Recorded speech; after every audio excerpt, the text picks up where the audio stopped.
Decision 2024, we continue our Meet the Candidates series of interviews. Shekita Maxwell, who is running against current Mayor Lester Miller for the Macon-Bibb Mayor race, joining us today. Thanks for joining us. Thank you for having me. So you were the only one who's put your name in the hat to go against the current mayor. What made you decide to run? It was really God, because I was running for Macon-Bibb River Soil and Water District Supervisor, something that I do every day as a chemist. But I went to turn in my paperwork, and Tom Gillian, who is over the election supervisor, he was like, "You sure you want to run?" I said, "You said I qualified." And he was like, "Yeah," but he was like, "You might have greater aspirations."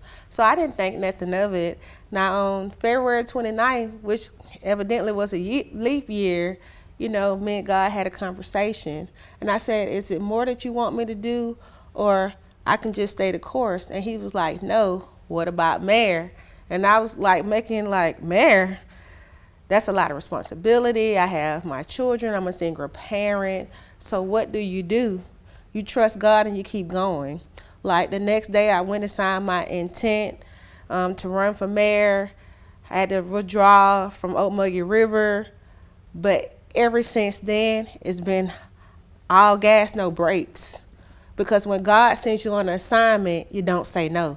You just carry it to the finish, and when it's through. Now that you're in the race, what would the first 100 days of your administration look like? What are you prioritizing as mayor? I prioritize safety first. We can't just leave it up to the sheriff to make sure our neighborhoods are straight, the city is good. I think that's a collaborative effort between the mayor, who leads the city, and also the sheriff, who's going to lead the police force, or however it goes. But we all have to work to make sure our community is safe for our own kids here in Macon. So you have eat, live, work, and play. It needs to be a safe place so everybody can get here. My next goal would be affordable housing. We have too many people being evicted, myself included. So I know what it feels like not to have a home. So we have to have places that are affordable, adequate, and housable. Because some of these places you can live and pay for them, but they're not suitable for humans. So if it's not suitable for a human to live there, that means it's inhabitable. So we got to make sure that we have affordable housing, but also housing that is quality, and also the housing that's adequate for someone to live with their family. And the next thing I want to look at is the pay increase for the employees. 15 cents is not a pay increase that's going to help families. Everything helps, but I think that we can get to a place where we have a surplus of talent, but these talents are going to leave the city if we don't start paying people adequately. Even Governor Kemp has got on board with giving teachers what they due process need.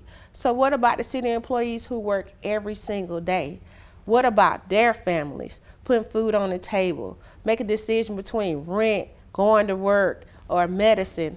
Those shouldn't be questions that we have in Macon-Bibb. If we say this is the best place to live, let's start paying people like they're worth that. So I would be remiss if I didn't ask you. There have been reports, notably from Jeremy Grissom, the Macon Violence Prevention Coordinator, regarding he accused you of misusing MVP funds. On your public page, you said you denied those accusations and said you didn't want to participate in smear campaigns. So what's your message to anyone who may have reservations about your past and your candidacy? I would say vote for Shekita Maxwell, because I'm transparent, I have integrity, and I'm honorable. They're not saying that I stole the money. They're saying that I misused or misspent it. That's not true. I sent in all the receipts for every program, over 3,000 receipts. They're trying to say now that they don't know what category it fits in, but every time you turn in a receipt, it's with a program. So everything is like programming costs, such as like paper, pens, student activities, place of the events. I have all the records, so I don't understand what they're saying about they can't understand what category it goes in.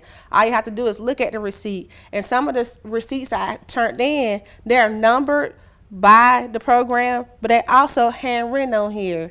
This is for food, this is supply, this is programming, this is event, venue, transportation, fuel. So there's no mismanagement of funds. In the Army, I had a fund over $1 million at the age of like 19 years old, because I was over all the chemical equipment that was inside my brigade. So we didn't have that many chemical soldiers, so we are all responsible for signing for those things in wartime and also at peacetime. All right, giving you the chance to clear the air here with anyone who, again, may have some reservations about voting. Thanks for coming on today. You can see this full interview at 41NBC.com, as well as Ms. Maxwell's opponent, the incumbent Mayor Lester Miller.